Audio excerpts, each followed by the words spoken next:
Letter दिया गया।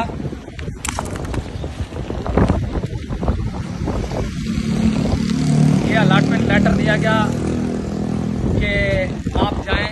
मैं 1 करोड़ रुपए दे चुका हूं। अलीम खान की ये सोसाइटी है पार्क व्यू, और मुझे यहाँ के ही बंदों ने, अदनान और तौकीर राय और वकास, उन्होंने कहा कि जनाब ओवरसीज में आपका प्लाट है ही कोई नहीं, और उन्होंने मुझे ये भी कहा कि हम आपके मौक़िफ़ की तायीद करते हैं। इसके बाद मुझे ये देखें, इसके बाद ये देखें, एक मिनट प्लीज ये देखें चीफ जस्टिस साहब, ये देखें चीफ जस्टिस साहब, ये देखें चीफ जस्टिस साहब, ये देखें, आर्मी चीफ साहब, खुदा का वास्ता हम लुट गए। आर्मी चीफ साहब, खुदा का वास्ता है, आर्मी चीफ साहब हम लुट गए।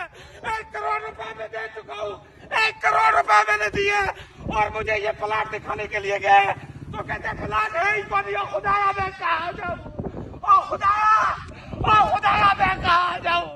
या अल्लाह, ये क्या हो रहा है मेरे साथ। या अल्लाह, 1 करोड़ रुपया मैंने दे दिया।